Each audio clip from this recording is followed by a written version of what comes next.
Welcome to Football Scientific with me, Aaron Sauter. I am a writer for the UFL News Hub and the CFL News Hub. I cover the San Antonio Brahmas of the UFL, the Hamilton Tirecats of the CFL, the IFL, the Indoor Football League, the NAL, the National Arena League, and the ELF, the European League of Football. Today, me and my co-host, Timmy the Trash Talking Tiger Shark, will go through our revised power rankings for the NAL and the IFL based on the last few weeks of games. 1 week against for the IFL, and we're going to use this power rankings as a format for determining our predictions on Thursday. On Thursday, we will have a prediction palooza. We will have UFL predictions, IFL predictions, and NAL predictions for a busy week of football coming up this next weekend. That'll be Thursday when we do Prediction Palooza. But today, we're just going to go through our power rankings for the IFL, the NAL, and then we're going to talk about some UFL happenings. Coaches are dropping like flies in the UFL. We thought the labor strife, the strike, was going to be the problem, but now coaches are leaving. We're going to be left hunting for an answer. Hopefully, Wade Phillips is fine at the San Antonio Brahmas. I almost said St. Louis Battlehawks. San Antonio Brahmas. Hopefully, he's fine because we need to go win this championship. Okay, got it. Then we'll go through some CFL news and some NFL news.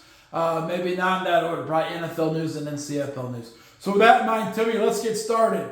Let's get this started. Fire this up. Okay, so first we have our updated NAL rankings. Power rankings for all 9 teams. First, number 1, I still have number 1. We still have number 1, the Omaha Beef. They are 2-0. They didn't play this week. They're undefeated. They're a defending champion. Until they get knocked off, they're going to be number 1. And they're number 1 right now. The Columbus Lions. Right now, in my mind, our mind, they are 1-0. Because the Peach State Cats were the other team they beat. And the Peach State Cats are not in the NAL, but the NAL website has them as 2-0. More importantly, they shut out the Carolina Cobras. I thought pretty highly of the Carolina Cobras.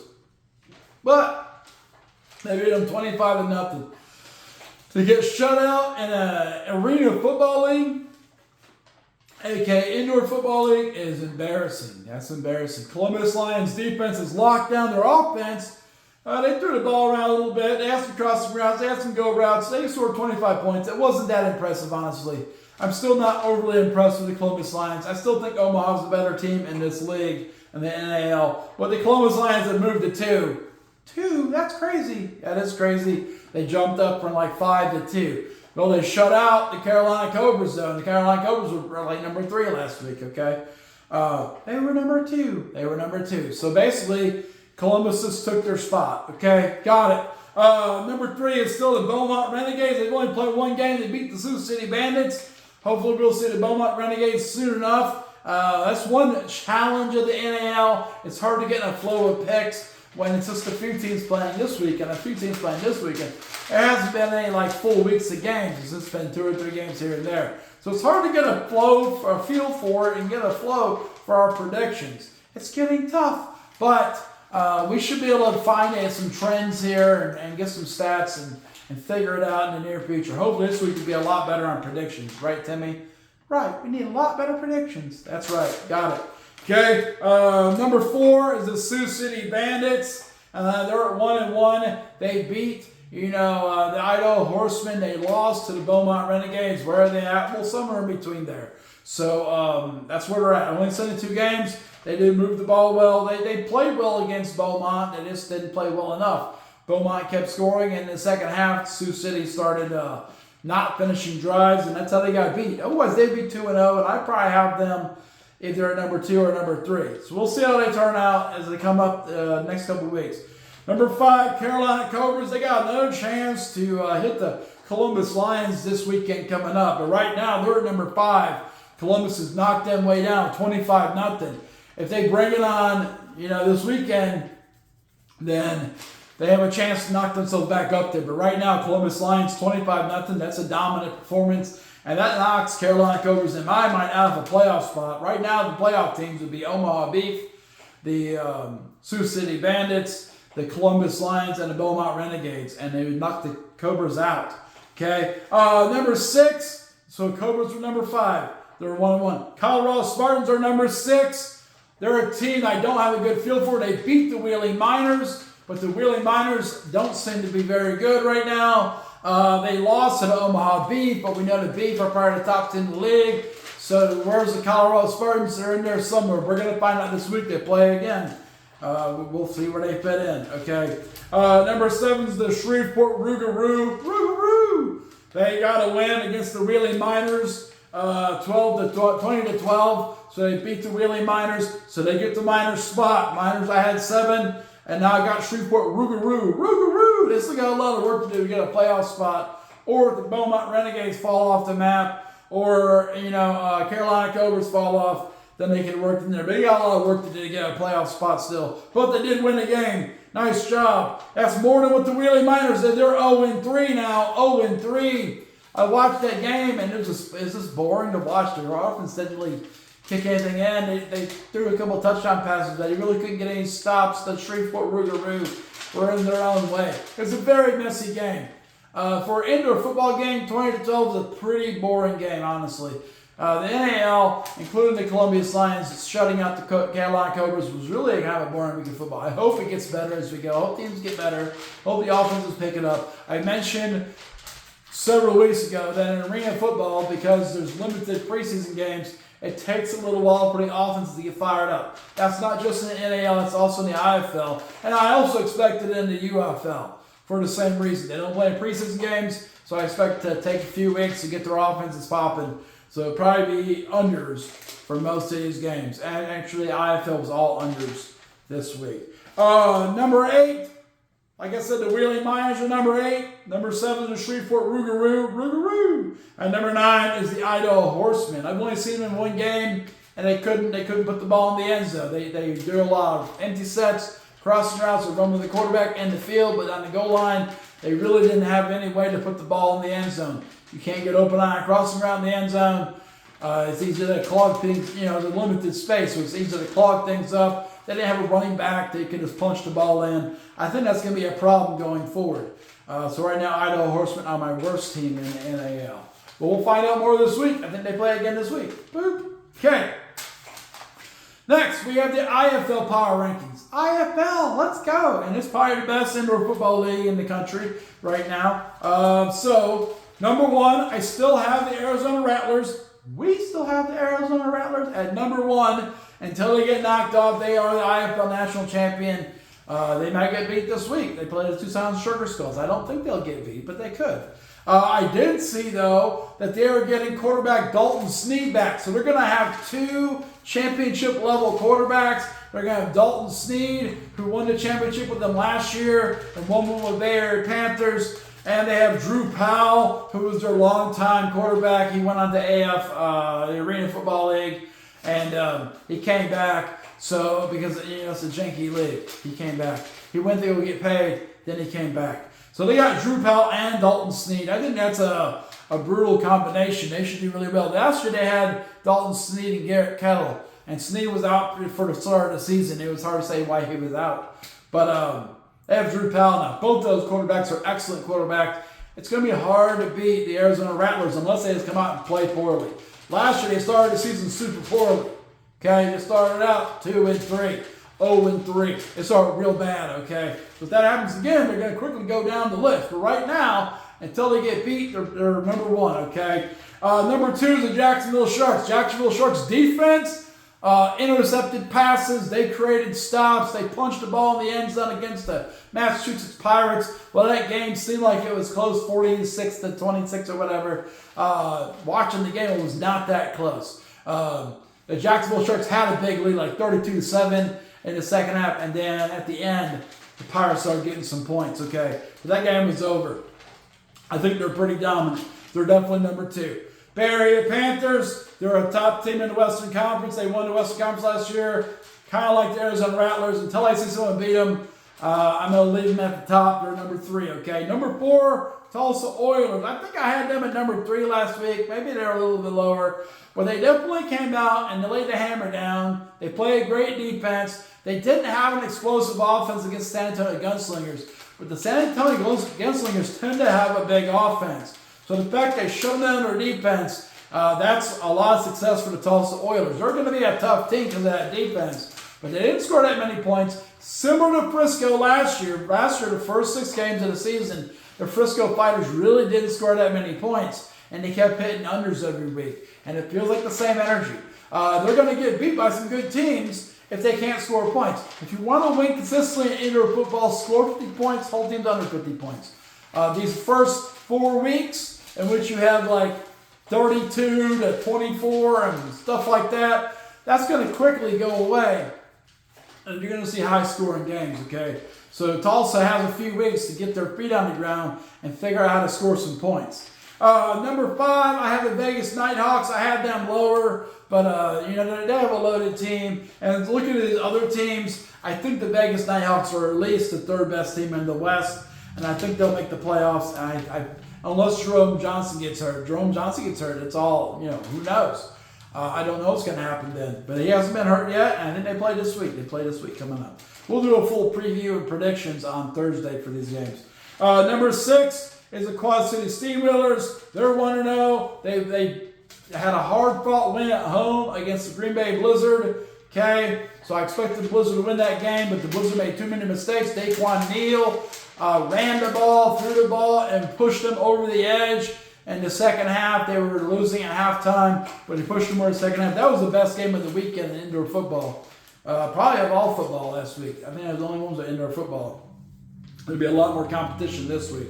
But I got Quad City at number 6. At number 7, I had Green Bay Blizzard. They only lost by 2, and they realistically could have won that game. Probably should have won that game. They could have hit a deuce on their last kickoff and tied it up and sent it to overtime, which would have been awesome. But they didn't hit it. They just made too many mistakes down the stretch. They couldn't complete enough passes. They couldn't run the ball, pick them up first downs to score 1 more touchdown. And that's sad to see. Okay. Next, the San Diego Strike Force would be number 8. I haven't seen them play this year. They were a playoff team last year. They're still up there until they get knocked off. Massachusetts Pirates, I was really disappointed in seeing how they played. They have a lot of talent on the Massachusetts Pirates, but they did not have a lot of chemistry. And they threw a lot of interceptions. The new quarterback there, Kenji Bahar, threw a lot of interceptions. Puka Williams ran the ball pretty well at running back, but he just couldn't become Jimmy Robinson. Okay, number 10, I got the San Antonio Gunslingers. My headphones might die. I may go off the headphones, so the sound may change a little bit.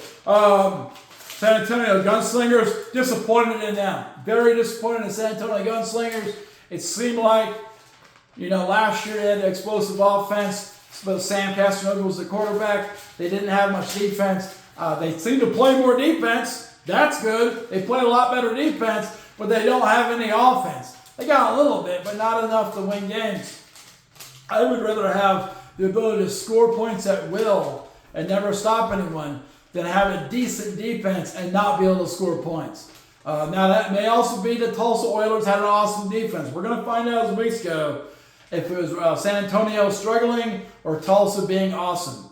It's hard to say. Number 11 is the Northern Arizona Wranglers. I think they're going to be pretty good this year. We'll see. Fisher's Freight. We're probably going to have a strong defense, as we see with Tulsa. Early in the season with a strong defense, you can get a win or two. You can get a few wins until your offense picks it up. I think Fishers will struggle on offense, but I think they'll win a few games early in the season on defense. It seems like you can do that in the IFL and the NAL. Columbus Lions shut down the Carolina Cobras. So Fisher's Freight, if they legitimately have a tough defense, they'll probably get a few wins. This is not bad for an expansion team in the IFL. Number 13, the Tucson Sugar Skulls, coached by Billy Back. They have a chance to face the Arizona Rattlers. If the Rattlers come out and fumble around like they did last year, Tucson may knock them off first thing. Tucson Sugar Skulls may knock them off, and that will bump them way up and bump the Rattlers way down. I don't expect that to happen, But at the Desert Diamond Arena where Rattlers play, I heard once there's a curse there on the Rattlers. They don't play well in that place. They played a lot better than the last year in that place, though. But I've heard that they struggle. So maybe Toulon's can knock them off and flip the mode. I don't think so, but maybe they'll flip the mode. They're number 13 right now. And then number 14 is the Iowa Barnstormers. That's a team that's going to have to prove it to me, okay? They've struggled with injuries the last few years. They did some moves, but it doesn't seem to have a plan. I don't know what they're going to do. They play this week against Green Bay. It might be a tough game. If they beat Green Bay, they're going to be going way up, and Green Bay is going to drop way to the bottom of these rankings. But that's the rankings so far. So we got Arizona, Jacksonville, Bay Area, Tulsa, Vegas, Quad City Steamboats, Green Bay Blizzard, and San Diego Strikeforce. That would be my playoff teams right now. And then we got outside the playoffs, Massachusetts Pirates, San Antonio Gunslingers, Northern Arizona Wranglers, Fisher's Freight. And Fisher's Freight played their first game this week.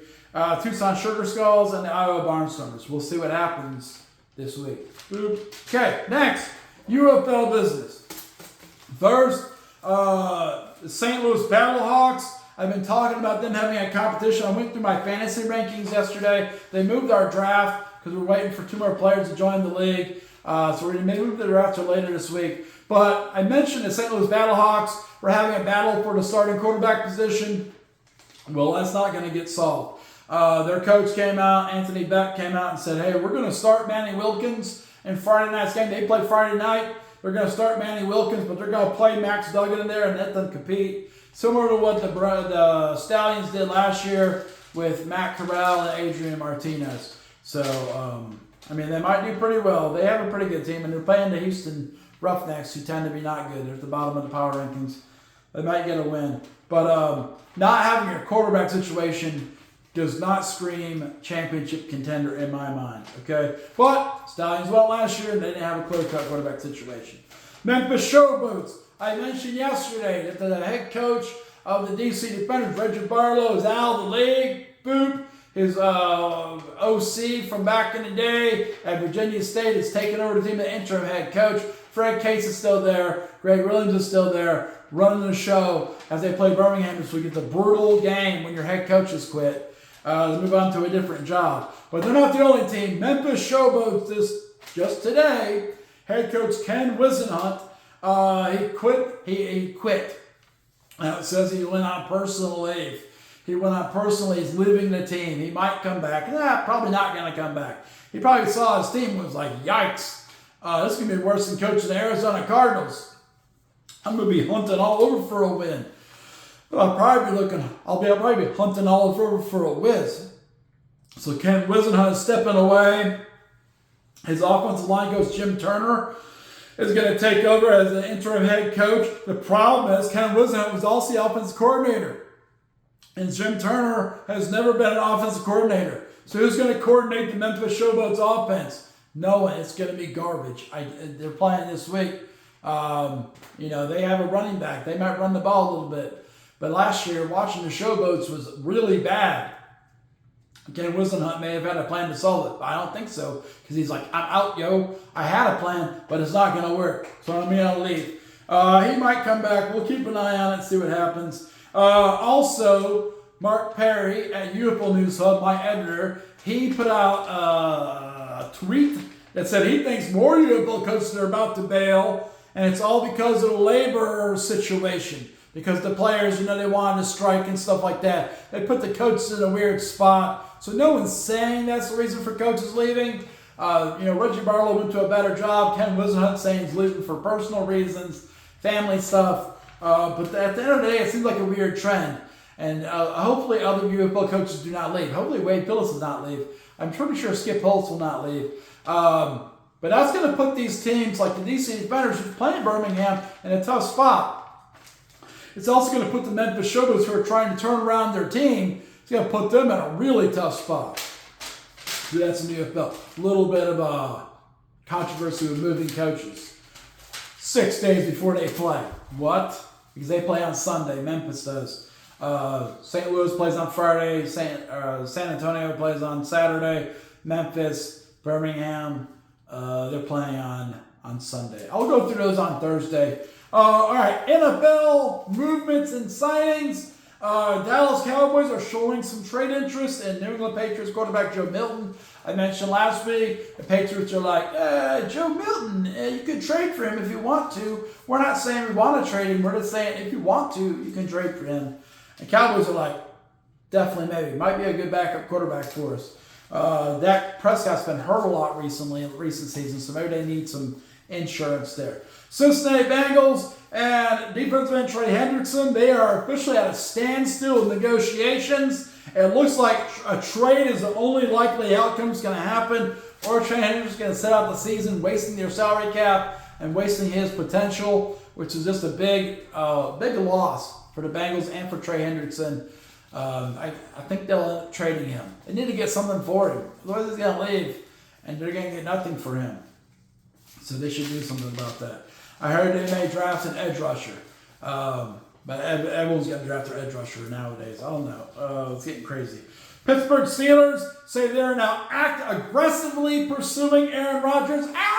Is he here? No. Okay. He came and attacked us last night. But the Steelers are aggressively pursuing Aaron Rodgers. They have set a timeline. Last week, Aaron Rodgers met with Mike Tomlin and the rest of the coaching staff. He came into the training facility. He had the applesauce. He sat there. He stared blankly. He smoked the tea. You drink the tea? I don't know. Something in the ayahuasca tea. He did something with the ayahuasca tea. That's not true. He didn't do the ayahuasca tea. But he probably did it this weekend. And he did not leave with a plan. The Steelers 2 weeks ago gave him a contract offer. And they're saying, hey man, we want to give you some time, but we got to figure out what we're doing before the draft. His agent, Aaron Rodgers' agent, David Dunn, said, take your time, buddy. It's going to make your value go up. Not if all the jobs in the league are taken. Duh. But the Steelers have set a soft deadline of April 21st now. They said, figure it out by April 21st. Please, please, please, please. That way, if they need to draft a quarterback, they can. I would, if I was the Pittsburgh Steelers, I would run a trade with the Tennessee Titans. I'd take the number 1 spot and draft Cam Ward. That would fix their problem. They wouldn't need Aaron Rodgers then. And then also help the Titans fix their team situation. They need a lot more than just a quarterback. Cleveland Browns, they're very confused. Cleveland Browns are now expected to draft edge rusher Abdul Carter from Penn State with their 2nd pick. All I've heard is they're going to pick Shadir Sanders with the 2nd pick. Okay, I think Cam Ward's going to be picked the 1st pick. They're going to pick Shadir Sanders. But last week, Deshaun Watson came out and said, I'm coming back, man. I'm going to come back from this injury, and I'll be back and better forever. And the Cleveland Browns must have been hoping that he was going to retire or something. They were like, he's done. 2 Achilles tendon injuries, and he got, lawsuits and stuff. He's done. He's probably going to quit. We'll move on. Come on over, Kenny Pickett. But now Deshaun Watson's like, I'm going to play, y'all. I'm back. You paid me a ton of money, and I'm ready to go make that money. Here's the problem with Deshaun Watson. He's played 19 games for the Browns. He has a 10-9 record. He's in 19 games. He's thrown for 3,365 yards, 19 touchdowns, 12 interceptions. They're paying him a record high amount of money. It was previously a record high amount of money for 19 touchdowns, 12 interceptions. That's not good. And they have not won very many games with Deshaun Watson at quarterback. He has not looked anything like what they thought he would coming out of Houston. After he had that year off and he had all legal issues, I think his head's all messed up. I would not bet on Deshaun Watson. But they're going to, because they quit saying we're going to draft Shadir Sanders. I saw an article today that said Shadir Sanders and Cam Ward are threatened by Deshaun Watson's comeback. And the Browns are threatened, so they decided they're going to pick an edge rusher instead to match Myles Garrett, which will look good on defense. They won't score any points, so I don't know they're going to win any games. Las Vegas Raiders are interested in former Giants, Eagles cornerback James Bradbury. That's a rumor that was out there today. Chicago Bears have hired Laura Anderson. She's the former CFO and treasurer for the Big Ten. They have now hired her as a senior VP of administration and their CFO. They want her to help them get their organization fixed. They are losing money. Things are not going well. They're trying to make some moves on the football field, but the business is falling apart. Okay, Kansas City Chiefs has re-signed defensive tackle Mike Pennell. No details on that. Carolina Panthers safety Julian Blackmon. He is on the NFL.com top 101 free agents. He's number 87. He's visiting the Carolina Panthers. He hasn't signed with them, but he's visiting, so there's a chance. Carolina's been making some moves this year. NFL draft option quarterback Quinn Ewers from Texas is set to visit the Indianapolis Colts, Las Vegas Raiders, and Dallas Cowboys. I've heard he's pretty good on the run, but not so good from the pocket. It's probably not a good thing to have in the NFL. A lot of people not believing in Quinn Ewers. He's probably going to be a 3rd or 4th round pick at this point. So maybe by the Colts, Raiders, or Dallas Cowboys. He would fit in perfect with Dallas Cowboys because he's from Texas. So even if he doesn't play very well, people will like him. New England Patriots, they matched an offer from the Las Vegas Raiders for linebacker Christian Ellis. He's a restricted free agent, meaning they can match any offer. The Las Vegas Raiders signed to an offer sheet, made their offer. The Patriots matched it. He's staying with the Patriots. Good enough. Tennessee Titans signed kicker Joey Slye. Got a kicker. Seattle Seahawks signed safety DeAnthony Bell. Okay. New Orleans Saints re-signed defensive back Ugo Amadi for 1 year. And they reached an agreement with Titans free agent offensive lineman Dylan Radunz. All things they need. All things they need in New Orleans. Okay, Atlanta Falcons quarterback Kirk Cousins. There's been some talk about him getting traded to the Steelers so they can fix the quarterback problem without Aaron Rodgers. He has a huge contract. He's getting way overpaid. He's going to be a backup quarterback for the Falcons behind Michael Penix Jr., but he has a no-trade clause. That's why he's not been traded yet, honestly. So Kirk Cousins said the following. He will wait until after the 2025 NFL draft to decide if he wants to waive his no-trade clause. So he's just basically, giving trouble to the Falcons. They don't know what to do. Teams that want to trade for him, like the Steelers, they don't know what to do. So Kirk Cousins, Aaron Rodgers, Russell Wilson, they're all holding teams hostage in the NFL. In free agency here. Kansas City Chiefs and Kirk Cousins, he's not a free agent, but he wanted to think about that trade, and people want to trade. I've heard, once again, Aaron Rodgers being a quarterback of the Niners, they trade away Brock Purdy to the Giants, to whoever wants to take him, to the Browns, whoever. They don't want to pay him $55 to $60 million. They don't have to, because they know he's just a pedestrian quarterback. He's not worth being the highest paid quarterback in the league. That's what he's going to get if he stays there. This is how the economy of the NFL is working right now at quarterbacks. Kansas City Chiefs running back Kareem Hunt says he's back with the Chiefs. Boop, he wants to finish the job and win the Super Bowl and not get beat by the Eagles. Boom. Okay. Seattle Seahawks, they have signed former 49er tight end Eric Sobert.